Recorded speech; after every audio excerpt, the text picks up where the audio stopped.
18 नवंबर 2020 एक बंदे ने एनसीईआरटी के पास एक आरटीआई फाइल करी और उनसे पूछा कि आपके पास क्या सोर्स है इस स्टेटमेंट का कि औरंगजेब ने टेम्पल्स बनाए हैं। एंड शॉकिंगली एनसीईआरटी बोली कि उनके पास कोई प्रूफ नहीं है।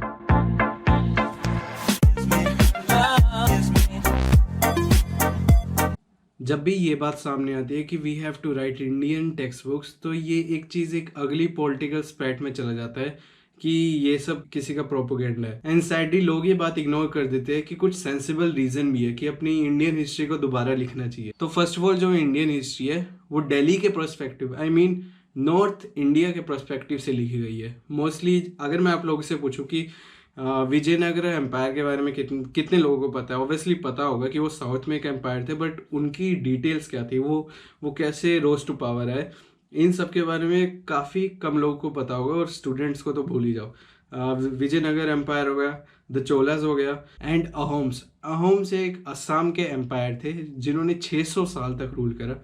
उन्होंने मुगल्स को 16 बार हराया, बट उनका जिक्र कहाँ है हमारी हिस्ट्री बुक्स में। इस डिबेट को आगे बढ़ते हैं, लेकिन आगे बढ़ने से पहले हमें वापस जाना होगा अराउंड 1840 में। 1840 में एक बंदा था माउंट स्टुअर्ट एल्फिंस्टोन। तो एल्फिंस्टोन का नाम आप लोगों ने शायद ही सुना होगा। तो वो क्या करता था, वो एक इंडोलॉजिस्ट था और वो इंडियन स्टडीज़ को बहुत मोटिवेट करता था। तो उन्होंने एक बुक लिखी, द हिस्ट्री ऑफ इंडिया। और ये हिस्ट्री ऑफ इंडिया बुक इसलिए लिखी गई थी जो वहाँ पे नए ब्रिटिशर्स आ रहे, कॉलोनियलिस्ट आ रहे, उनको वहाँ पे जाके हिस्ट्री के बारे में पता चली। अब आप ये चीज़ यहाँ पे ले लीजिए। अब उसमें से अराउंड 1945 में नेहरू जी ने डिस्कवरी ऑफ इंडिया लिखी।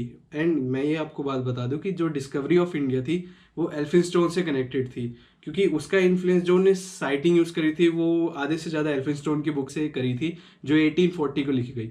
अब जो डिस्कवरी ऑफ इंडिया थी वो वाली बुक एक स्टेपिंग स्टोन बन गई एनसीईआरटी के लिए। अब जो हम आगे फ्यूचर में एनसीईआरटी देख रहे हैं वो ज़्यादातर जो इन्फ्लुएंस है वो डिस्कवरी ऑफ इंडिया की, जो नेहरू जी की पहली बुक थी जो उन्होंने लिखी थी, वो से इन्फ्लुएंस। हिस्ट्री को मैनिपुलेशन करने या हिस्ट्री में चेंजेस लाने, टू रीराइट हिस्ट्री, ये काफ़ी टाइम से चला रहा है।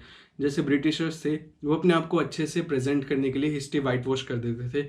अगर आप हिस्ट्री में पुरानी बुक्स पढ़ोगे, प्री कॉलोनियल बुक्स पढ़ोगे, तो उन्होंने अपनी इमेज काफ़ी अलग से दिखा रखी है। अपनी इमेज उन्होंने दिखा रखी है कि वो बहुत अच्छे थे, वे पूरे से वाइट वॉश कर रखा है।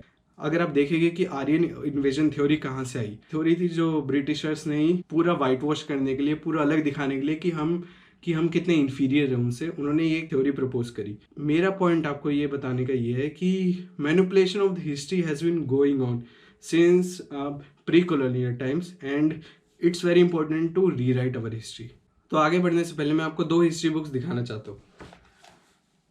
यह themes of Indian history part 2 और यह है themes in Indian history part 3। Part 1 में इंडस वैली सिविलाइजेशन के बारे में दे रखे हो, वो ज़्यादा इंपॉर्टेंट नहीं है। अभी हम इन दोनों बुक्स के बारे में बात करेंगे क्योंकि ये 12th में लगाई गई थी। आई फील कि काफ़ी सारी चीज़ें में बायस्ड है।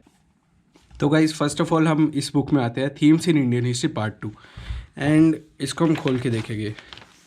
ओके, कूल है। एंड मेरी कंप्लेन इसमें थी कि इसमें ओनली मुगल्स एंड अदर जो इन्वेडर्स थे उनको ग्लोरीफाई कर रखा है। ये मेरी कंप्लेन थी। ये थोड़ा आर्टिस्टिक वाइज बताता है, बट इसमें और किसी राजास के बारे में नहीं दे रखा है, एंड बहुत रेयरली कोई इंडिक रूलर्स के बारे में दे रखा होगा। तो फॉर एग्ज़ाम्पल आप ये वाला पेज देख लीजिए। इसमें मैं एक चीज़ साइट करूँगा। इसमें लिख रखा है all Mughals emperor gave grants to support the building and maintenance of place of worship.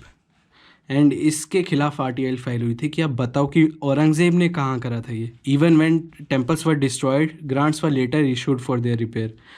But इस चीज़ का रिप्लाई एनसीईआरटी नहीं कर पाई। And this is just one of the things कि इंडिक रूलर्स को ये इतना डिनाई कर रहे हैं ना, ये मेरी फर्स्ट कंप्लेन है। काफ़ी सारी चीज़ें वॉच डाउन कर रखी है। देखिए, मैं सिर्फ ये कह रहा हूँ कि हाँ, मुगल्स है अपने हिस्ट्री का part, but I think other rulers, for example जो अहोम्स थे जिसने 600 साल तक राज करा, जो असम के अहोम्स थे, उनके बारे में कुछ नहीं दे रखा। तो मेरी बस ये दिक्कत है कि उनको भी अलग से मिलना चाहिए था। अब आगे हम इसमें आएंगे थीम्स ऑफ इंडियन हिस्ट्री। ये कॉलोनियल के बारे में, ब्रिटिशर्स के बारे में स्टार्ट हो जाता है, एंड सरप्राइजिंगली दोनों में कहीं मराठास का कोई मेंशन नहीं है। इट्स जस्ट कि ये मुगल्स को ग्लोरीफाई करने के लिए, और फिर ये डायरेक्टली स्टार्ट होती है द रिवोल्ट ऑफ 1857। सो इसमें मराठास मिसिंग है। एंड एक एक कॉमन चीज़ जो मैं सामने लाना चाहता हूँ कि ये देखिए, आप अगर इनके डेवलपमेंट कम्युनिटी में जाएंगे तो जेएनयू के काफ़ी राइटर्स हैं। JNU, Aligarh Muslim university, JNU Zakir Hussain university, same as this chief adviser JNU, Aligarh university, JNU.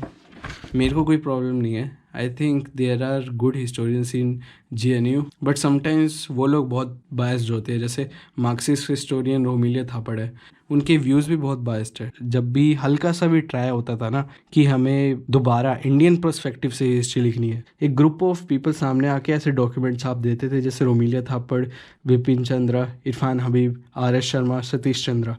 तो अब आप उस नाम को पकड़िए, सतीश चंद्रा। उसकी बुक्स मेरे पास है, ये 12th में पढ़ाई जाती है। एंड लेट्स जस्ट सी ये कितनी बार री राइट हुई है। सी, आप विश्वास नहीं करेंगे, इसमें अंटिल 2010 तक एक ऐसा एडिशन था जो बहुत ज़्यादा क्रिटिसाइज हो रहा था। वो पूरी तरीके से हिस्ट्री को, जो इंडियन हिस्ट्री है ना, उसको पूरी तरीके से डिनाई कर देता था। तो यहाँ पे 7 से 8 बार रीप्रिंट हुआ है। क्यों? क्योंकि ये बार बार इसमें गलतियाँ निकलती थी। ये जो इंडिक सिविलाइजेशन है उसको बार बार वाटर डाउन कर रहा था। तो जब भी हिस्ट्री लिखी जाती है वो एक पर्सपेक्टिव से लिखी जाती है, बीट मार्क्सिस्ट और बीट ग्लोरिफिकेशन ऑफ हिस्ट्री। मैं ये नहीं बोल रहा कि दोनों को डिनाई करो, मैं बोल रहा हूँ कि एक इंडिक हिस्ट्री भी होनी चाहिए जिसमें किसी का बायस ना हो, किसी में कुछ कैंसिल ना हो। क्योंकि जो भी हिस्ट्री हमारी बुक्स में है वो सब rise of the empire, fall of the empire, भाई और भी चीज़ें अपनी हिस्ट्री बुक में।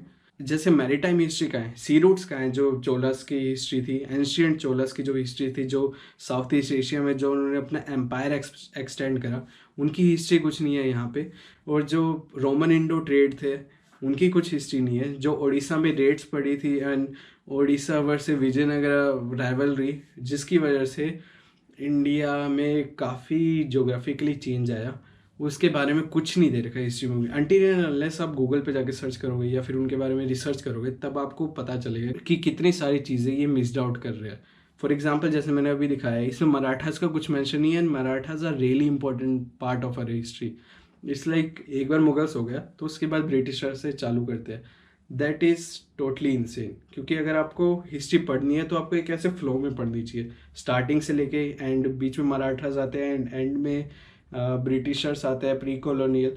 तो ऐसे विदाउट एनी वाइट वॉशिंग एक हिस्ट्री हमारी बुक्स में। हम ये चीज़ काफ़ी पढ़ते हैं कि इंडिया में जो इन्वेडर्स आए उनके बारे में तो बहुत लिखा है, पर जो इंडिया में रेफ्यूजीज लेने हैं, जैसे ज्यूज, पारसीज, ये सब इंडिया में पीसफुली आए थे। Persecution they faced in the east, उससे फिर इंडिया में आए और जब हिंदू रूलर्स ने उन्हें अपने अंडर लिया, ये सब चीज़ें मिसिंग है अपने यहाँ पे। और उसके साथ एक काफ़ी जोग्राफिकल चीज़ें, जैसे चेंज इन लैंडमास और change in reverse through the timeline, ये सब चीज़ें बहुत मिसिंग है और ये चीज़ें बहुत इंपॉर्टेंट है। इससे भी ज़्यादा इंपॉर्टेंट चीज़ें जो मिलिट्री एडवांसमेंट थी इंडिया में, जो इंडिक सिविलाइजेशन थी, जैसे चोलाज हो गया या फिर और भी विजयनगरा हो गया या और भी छोटे छोटे जो किंगडम्स थे, उन्होंने ट्रेडिंग पाथ कैसे सेट करे, उनके पास टेक्नोलॉजी क्या थी, अपने आयुर्वेदा के बारे में बहुत कम लिख रखा है। तो ऐसी सारी चीज़ें होती है, ये सब इंडियन हिस्ट्री बनाती है। ये सब जो इंडिक सिविलाइजेशन है उनको लेके इन सबको मिलाना चाहिए। अब इससे पहले मैं एक एग्जांपल दूंगा अशोका का। अशोका द ग्रेट को मानते हैं कि उनका जब वॉर हुआ कलिंगा में, उन्होंने देखा कि क्या डिस्ट्रक्शन है और फिर उन्होंने बुद्धिज्म में कन्वर्ट कर लिया। हाउएवर ये ट्रू नहीं है। जो अशोका पिलर्स और अशोका विदाना में प्रूफ मिले, उसमें ये बताया गया कि जब अशोका कन्वर्ट हो गए थे बुद्धिज्म में, तो उन्हें 18,000 जैन्स का मैसेकर ऑर्डर करा। ये चीज़ मिसिंग है और ये चीज़ पूरी उल्टी तरीके से लिख रखी है। बात ये है कि जो ये लोग हिस्ट्री लिखते हैं, ये कभी वो पिलर्स जाके पढ़ते नहीं, ये सिर्फ अपना कैफ़े में बैठ के हिस्ट्री लिखते हैं। ये चीज़ें काफ़ी इग्नोर करी जा रही है और ये चीज़ें अब धीरे धीरे सामने आ रही है कि why our history is based on a lie. हमें कुछ ऐसा बायस हिस्ट्री नहीं चाहिए, हमें कोई मार्क्सिस्ट या हमें कोई ग्लोरिफिकेशन ऑफ हिस्ट्री नहीं चाहिए। हमें एक इंडिक हिस्ट्री चाहिए जहाँ पे सब रूलर्स को अपनी अलग अलग जगह दे रखी है।